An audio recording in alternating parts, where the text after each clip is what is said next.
Warning: the following video contains strong language that may be offensive to some viewers and/or inappropriate for children. The content within this video is intended for mature audiences only.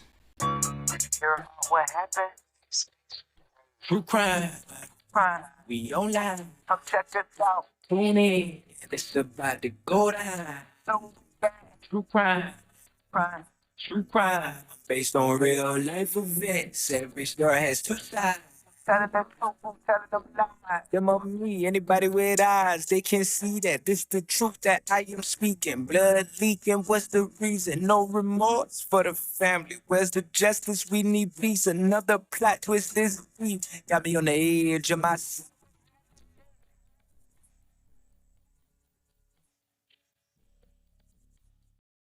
Welcome, dear listeners, to another episode of Murder and Cocktails, where true crime meets mixology. I'm your host, Nicole Mitchell-Colley, and I'm here with my fabulous co-host, Lachelle Walker. Amber is off today. Hey, y'all.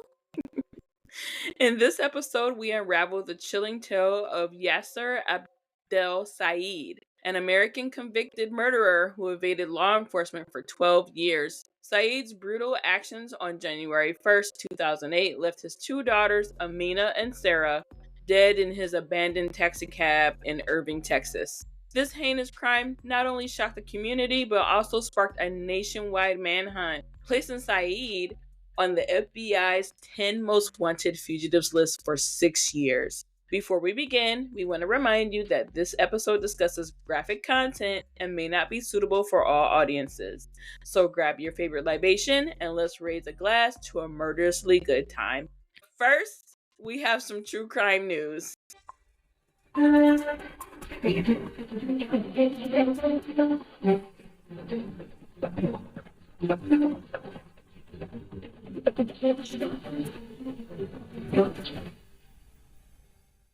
A former Indianapolis Colts player has been arrested after his teenage son, who had been missing for 2 weeks, was found at the family's home in Kokomo, Indiana. Bryson Muir, 14, was found safe and well and is now in the care of the Cass County Department of Child Services.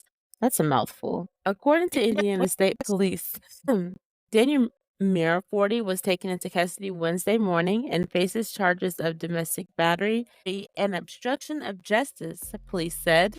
Muir, a defensive tackle, played in the NFL for 7 seasons, 4 with the Colts from 2007 to 2013.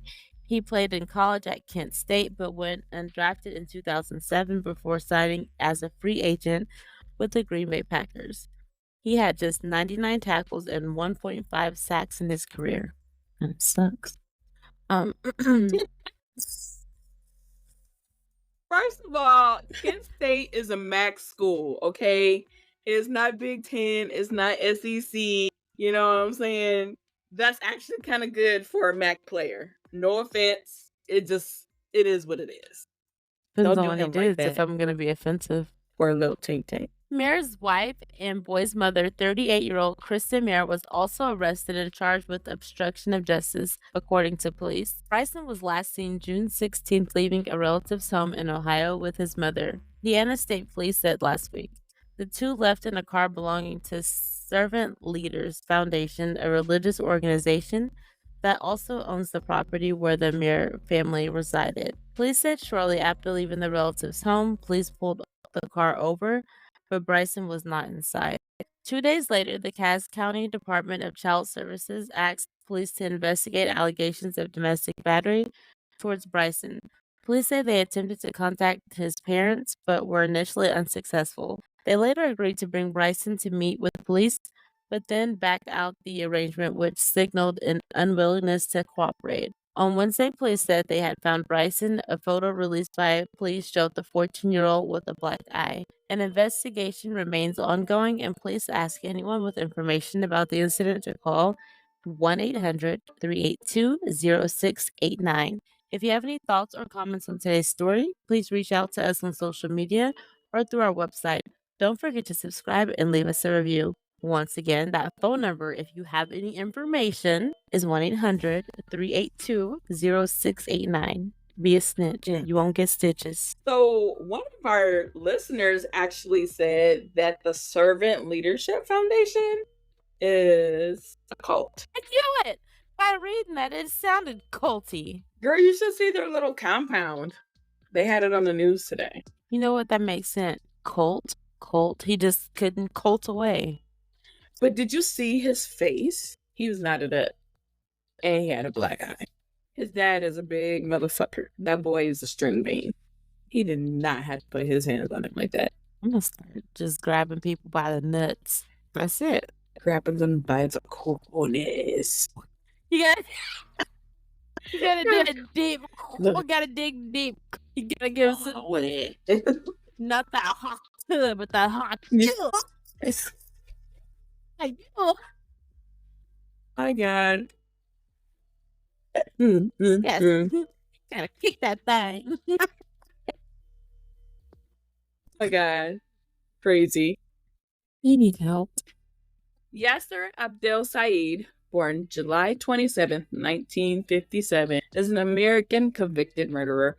For 12 years, Said evaded arrest for the January 1st, 2008 fatal shootings of his two daughters, whose bodies were found in his abandoned taxicab in Irving, Texas. Said, controlling over his family, felt that his daughters, Amina and Sarah, dishonored the family by dating non-Muslims. On January 1st, 2008, he lured them into his taxicab under the pretense of taking them out to eat, where he fatally shot them. Said was captured on August 26, 2020. His son, Islam, and Said's brother, Yasin, were arrested in Euless, Texas for aiding him. Said was taken into federal custody by the FBI and then transferred to Dallas County, where he was held until his trial in August 2022. He was found guilty on August 9th after a week-long trial and sentenced to life in prison without the possibility of parole. As of April 2024, Said is serving his sentence at the McConnell unit in Beeville, Texas. Born in Sinai, Egypt, Said came to the U.S. on a student visa in 1983.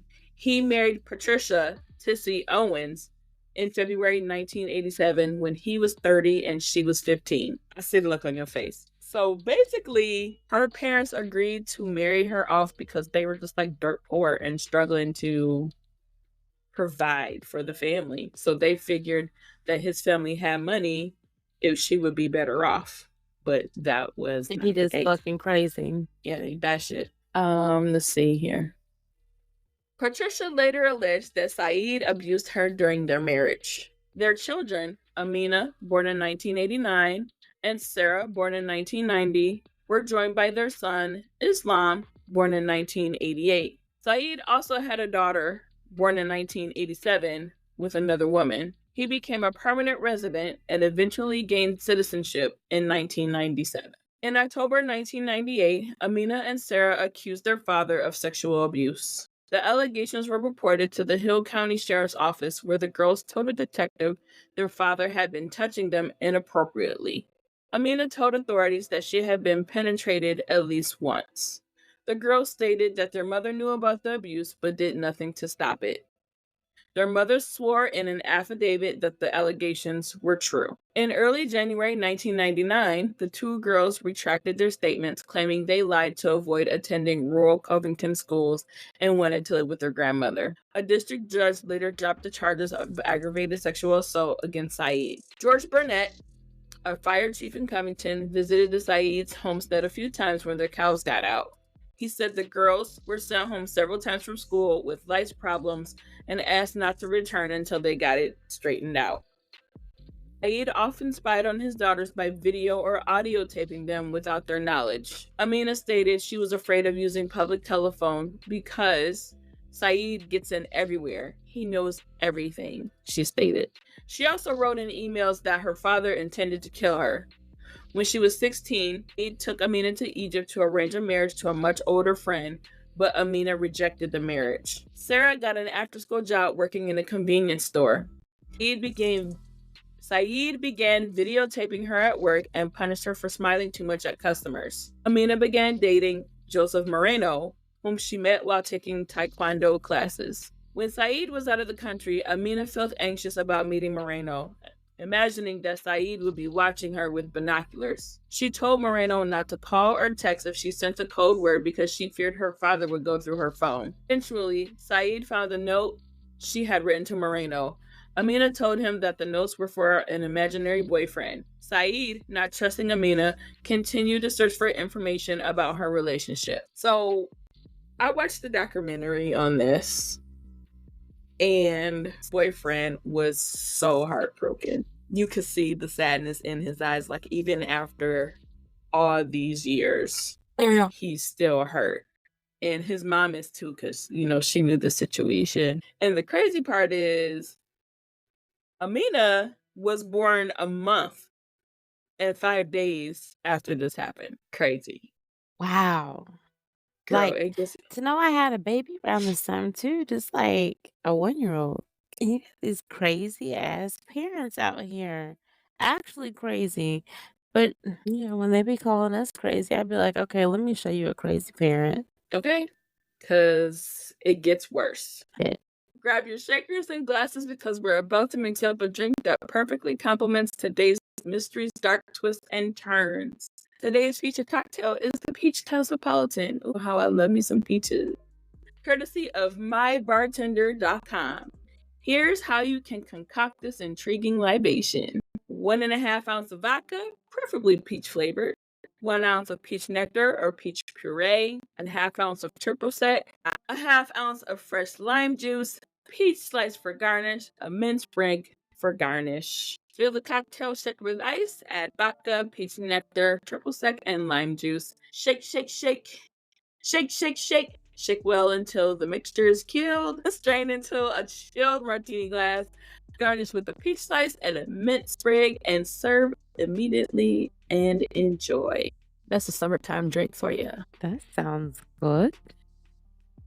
I want I one. love Like, I got everything but the triple sec. put some nuts in it. Said moved his family 20 miles away to a new house in Louisville, Texas, prompting Amina to plan a runaway with Moreno, get married in Las Vegas, and start a new life. Moreno dropped out of high school to earn money to help her leave. Moreno stated that Said threatened to kill Amina, and she knew he meant it.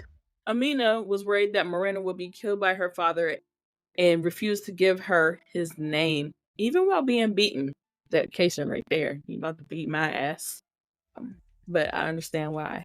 After Christmas 2007, Amina and Sarah ran away with their mother to Tulsa, Oklahoma. Patricia allegedly told her daughters that December 31st was her mother's death anniversary and that she wanted to drive to East Texas to put flowers on her grave. However, Yaser inundated Patricia with phone calls, eventually convincing her to return home with the girls. Sarah reluctantly agreed to return while Amina refused and sought refuge at a friend's house. Patricia drove to the friend's house and argued with Amina, trying to convince her to return to Said. Amina still refused, but Patricia insisted, saying that her father had forgiven her and he wanted the girls to return home. On New Year's Eve, Patricia and her daughters returned to Louisville. Amina told her aunt that her mother lied about the trip to put flowers on their grandmother's grave. Patricia told police she felt guilty about leaving her husband. On January 1st, 2008, Yaser took Amina and Sarah to his taxi cab, kissed them, and said he was taking them out to eat. Patricia initially wanted to come along, but Yaser told her he wanted to talk to the girls alone. He drove them to Irving, where he shot both girls. Amina died instantly, while Sarah managed to call 911 before dying, screaming, "Help, my dad shot me. I'm dying. I'm dying." Said's taxi was found outside the Omni Mandalay Hotel, now the Omni Las Colinas Hotel. After the murders, Said disappeared, and it was first assumed he fled to Egypt, but no such record was found. Owens filed for divorce in 2009. Alleged sightings of Said driving a taxi in New York City and Newark, New Jersey prompted the FBI to issue a statement suggesting he could be in the area. On December 4th, 2014, Said was added to the FBI 10 Most Wanted fugitive list with a $100,000 reward for information leading to his arrest. Said evaded capture for 12 years and spent 6 years on the FBI's 10 Most Wanted list. Honor killing is often the murder of a woman or girl by a male family member who justify their actions by claiming the victim brought dishonor upon the family. In patriarchal societies, the activities of girls and women are closely monitored. The maintenance of a woman's virginity and sexual purity are considered the responsibility of male relatives. Victims of honor killings are alleged to have engaged in sexually immoral actions, ranging from conversing with unrelated men to having sex outside of marriage. A woman can also be targeted for refusing an arranged marriage or seeking a divorce. Female relatives often defend the killings and sometimes help set them up. Leaders of the American Muslim community have condemned the practice, stating that Islam does not promote honor killings and that it stems from sexism and tribal behavior predating the religion. A break in the case came on August 14th, 2017, when a maintenance worker at an apartment complex in Bedford, Texas, reported seeing a man matching Saeed's description inside Islam's apartment. Evidence collected, including DNA from cigarette butts and a toothbrush, Saeed. 3 years later, in August 2020, police began 24-hour surveillance on a home in Justin, Texas. After a week of surveillance, the FBI obtained a search warrant and arrested Saeed on August 26, 2020. On the same day, Islam and Yasin were also arrested and charged with concealing a person from arrest. Even though Saeed was indicted on capital murder charges, prosecutors did not seek the death penalty. Held at Dallas County Jail, North Tower, his trial opened on August 2nd, 2022. Saeed argued through a translator that he was not present during the murders, claiming he left his daughters alone because he thought he was being followed. After closing arguments and 3 hours of deliberation, the jury found Saeed guilty of capital murder. He was sentenced to life in prison without the possibility of parole and is incarcerated at the Texas Department of Criminal Justice's McConnell Unit in B County, Texas. On January 19, 2021, Islam pleaded guilty to harboring a fugitive, conspiring to harbor a fugitive, and 1 count of conspiracy to obstruct justice. He was sentenced to 10 years in federal prison on April 27, 2021, and serving his sentence at the Federal Correction Institution, Big Spring. Yasin, who claimed he hated Yaser for his actions, was found guilty of conspiracy and harboring a fugitive. He was sentenced to 12 years in federal prison on June 4, 2021, and is serving his sentence at the Federal Correction Institution, Bastrop. The case of Yaser Abdel Said is a story marked by control, tragedy, and a relentless quest for justice. It serves as a stark reminder of the importance of vigilance and the profound impact of cultural and familial pressures. As we reach the end of this chilling episode of Murder and Cocktails, let's take a moment to remember Amina and Sarah Said, whose lives were tragically cut short. Their story continues to be a powerful call for awareness and change, shedding light on the darker aspects of honor-based violence and the need for supportive environments for those at risk. Your enthusiasm for true crime and mixology makes each episode truly special. Before we wrap up, be sure to follow us on social media for updates and join the conversation using the hashtag Murder and Cocktails. Stay tuned for our latest concoctions of crime stories and cocktails. And of course, share the love by leaving a review. Your feedback keeps our spirits high and the stories flowing. Also, remember to visit our website, truecrimemeetsmixology.com, for the week's cocktail recipe, Peach Cosmopolitan, inspired by today's episode, and to check out our favorite things. Until next time, stay curious, stay safe, and keep those glasses full. Cheers to the mysteries that keep us coming back for more. Ooh, that show was good. I can't wait for the next one to come out. Binging on the podcast. Hope true crime never run out. What's gonna happen in the next episode? Nobody don't know. I'm in suspense. This get intense. No turning back now. I'm all in. True crime. We online. Tune in. It's about to go down. True crime. True crime. I'm based on real life events. Every story has two sides. Telling the truth, telling the lie.